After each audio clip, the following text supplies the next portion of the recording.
So we'll continue with the second chapter of history, from trade to territory. Okay, in first part of the chapter we discussed that how foreign companies they came to India to do trade. Okay, and because there was so much competition in all the four companies, they started having battles with each other.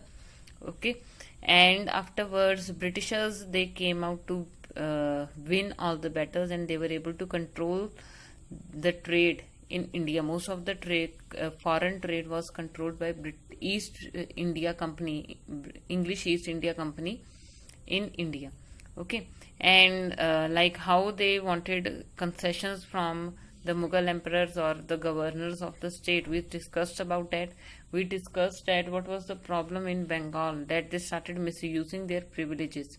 Okay, so all these confrontations, all these conflicts, and the things that were going on, the affairs that were going on in Bengal, it led to the famous Battle of Plassey. Okay, now remember one thing, why did I call this battle as famous? Because after Battle of Plassey, the Britishers were able to establish their political control in India.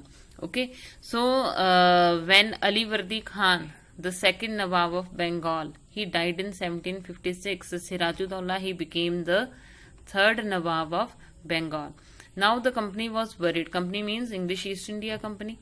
It was worried about his power, because we discussed before that these Nawabs they were totally against English East India Company, and the company wanted a puppet ruler. Now who is a puppet ruler?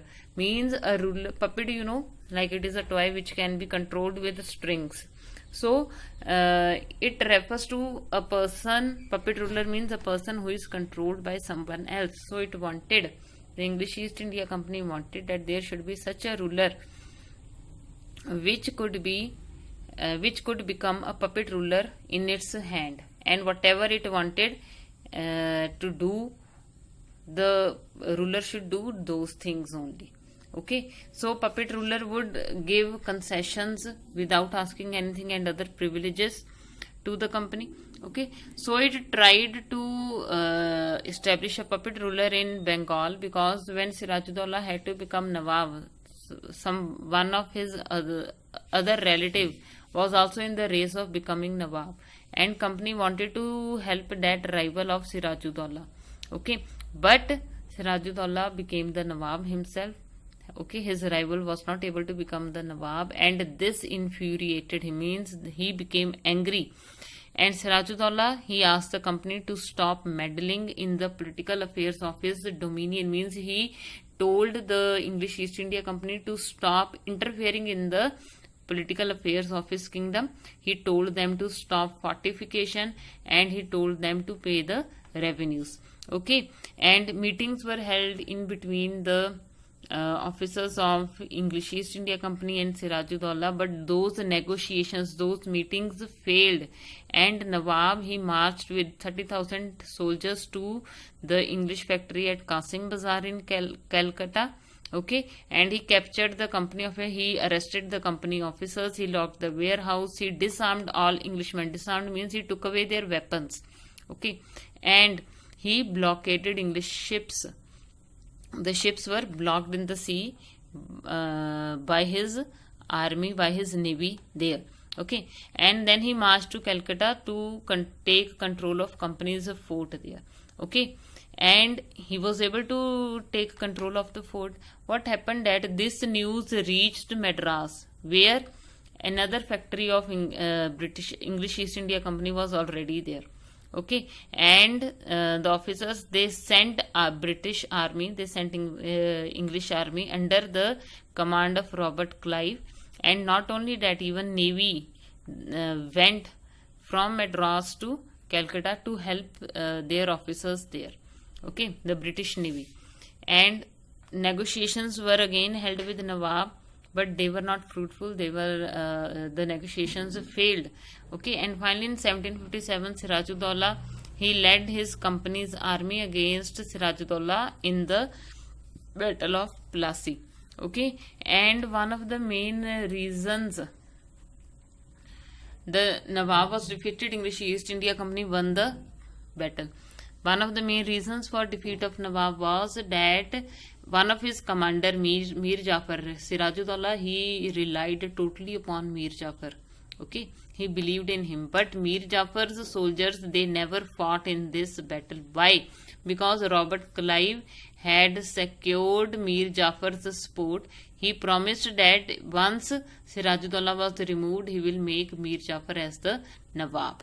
Okay, so Battle of Plassey became famous because it established political control of English East India Company in India. Okay, so after the defeat at Plassey, Sirajuddaula was assassinated, means he was killed, and Mir Jafar was made the Nawab. Okay, now the company did not want to rule directly because for it was easy if puppet rulers were there. Okay, so because if you rule over if someone rules over a territory, then they have to see many things. Company did not have that much time. It just wanted its prime objective, means its main objective was just to expand the trade.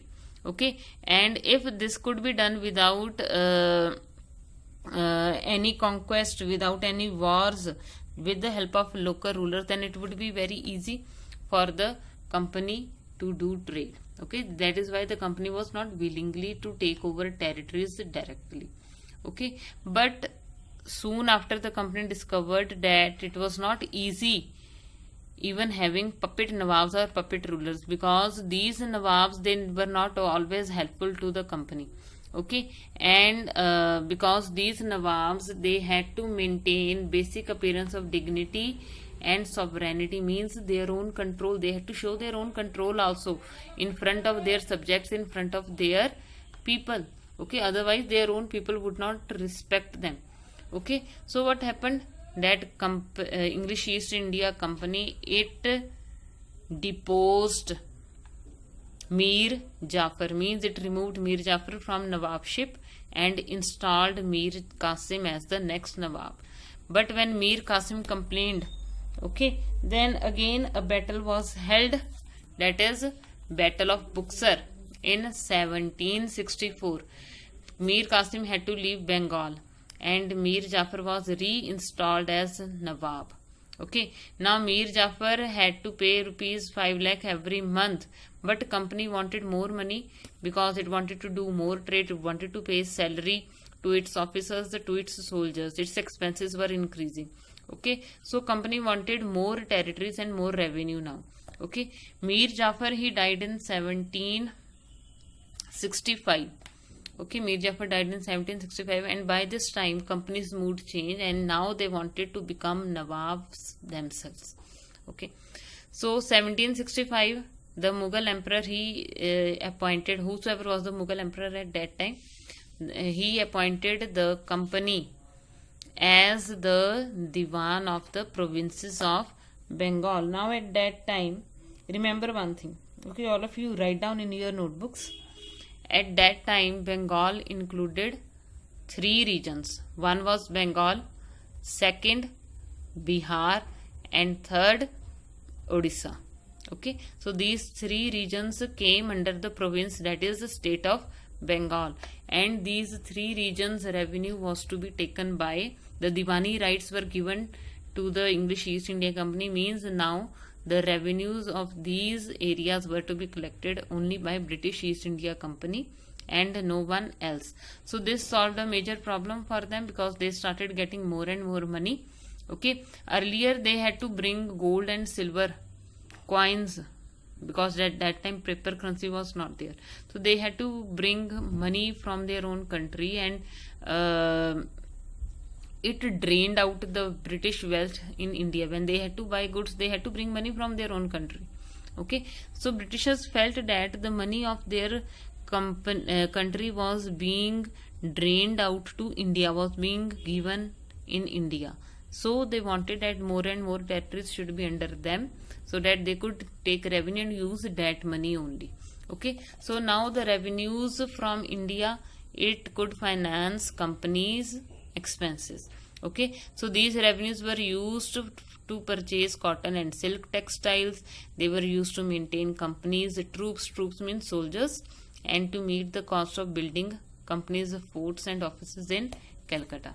Okay. Next is company officials become nabobs. Nabobs, actually it is English version of the Indian word nawab. Okay, now when companies started acquiring more power and authority, so many of the company officials thought, they started dreaming that they'll become nawab. Okay, every officer wanted to become nawab. Now they wanted to become rich and behave like nawabs.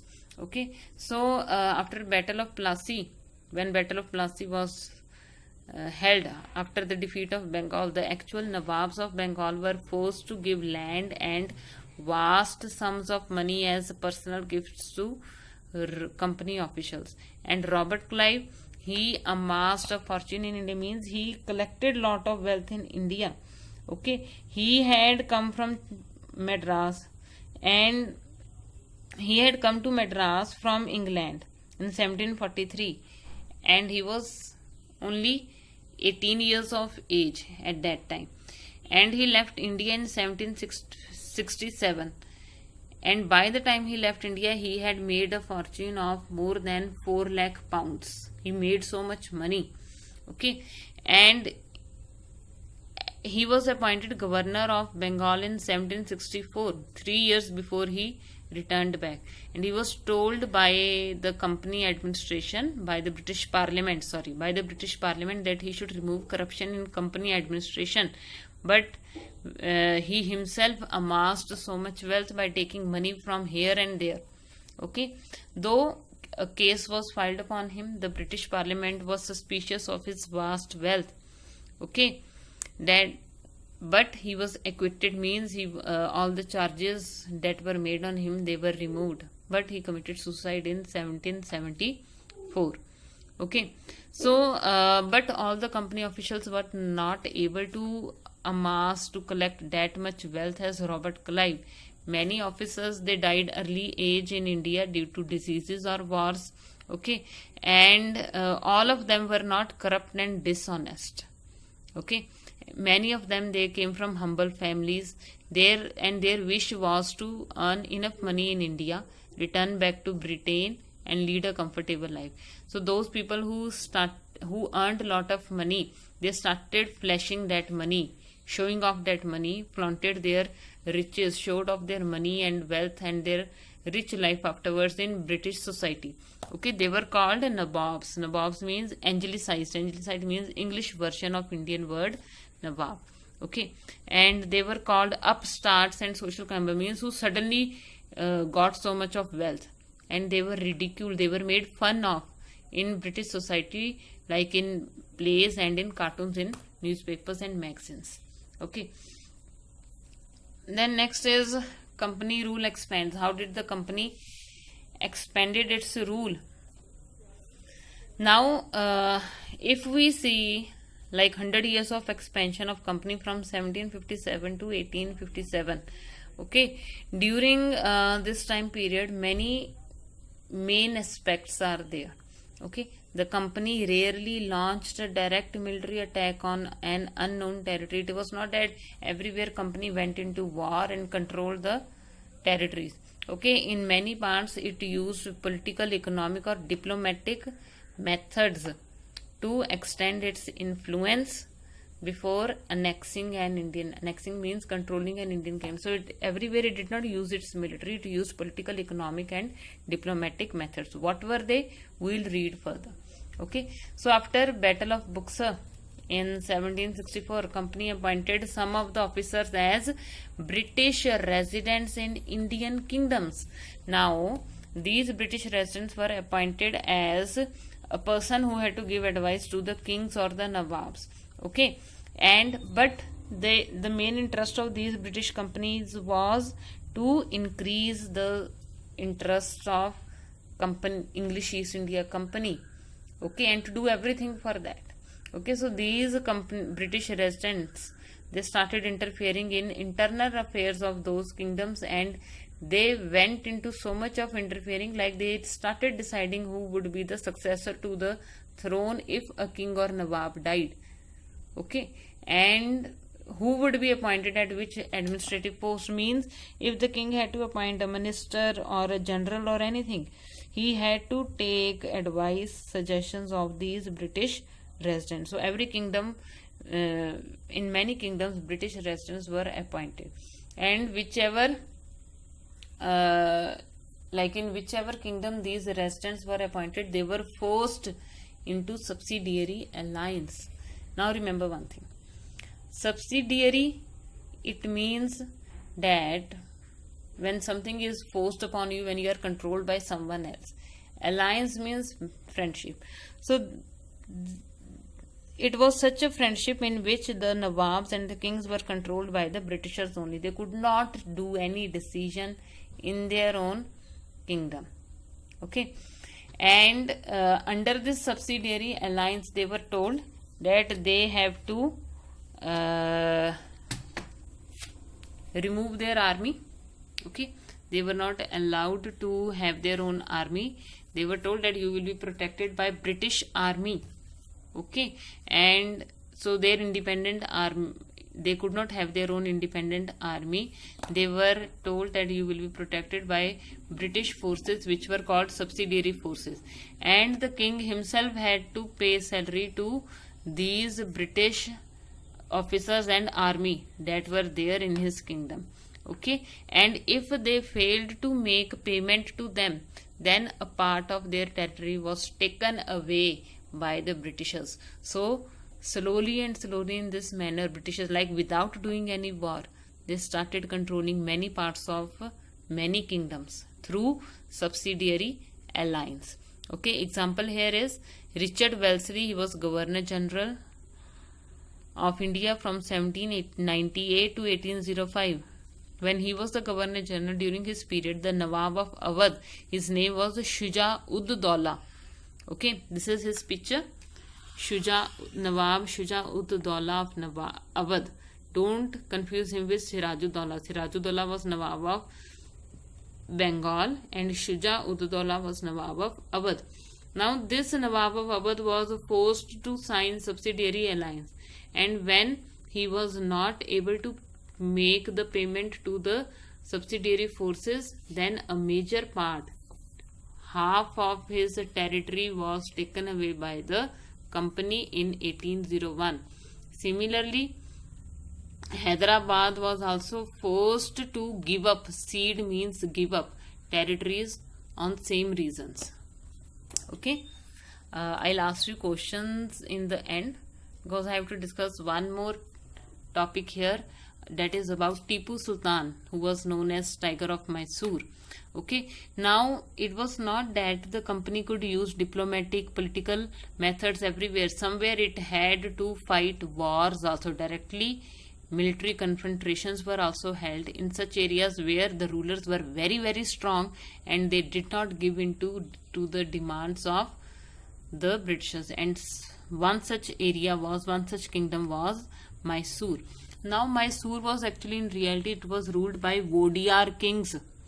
Okay, but Hyder Ali, who was one of the generals in the army of the kings, he was strong. The Wadiyar kings were very weak. So he overthrew their rule and he himself became the Nawab of Mysore. Okay, he ruled from 1761 to 1782. He was very powerful ruler. And his son Tipu Sultan, he was also very powerful ruler. He ruled from 1782 to 1799. Now Mysore is in Karnataka. Okay, in southern part of our country. Mysore controlled the trade at the Malabar coast, where company used to buy pepper and cardamom. Okay, so what happened that in 1785, Tipu Sultan, he stopped the export of sandalwood. Sandalwood means chandan, pepper means kali mirch, and cardamom through the ports of his kingdom. He said that nobody will sell these things to anyone at all. These things will not be exported, and he also disallowed the local merchants to do trade with the company. Okay, and not only that, he established close relationship with French East India Company, and with help of them he modernized his army, and this was not liked by the Britishers at all. They became furious, they became angry. They saw Hyder and Tipu Sultan to be very ambitious, arrogant and dangerous rulers. Okay, and they wanted that such type of rulers should be controlled and crushed. So, four Mysore wars, we call them as Anglo-Mysore wars. Anglo means in which Britishers, a war in which Britishers are involved. Okay, so four Anglo-Mysore wars were held. In first three wars, Tipu's first war was fought between Hyder Ali and British East India Company in 1767 to 1769. Then second war, during second war, like it was fought from 1780 to 84.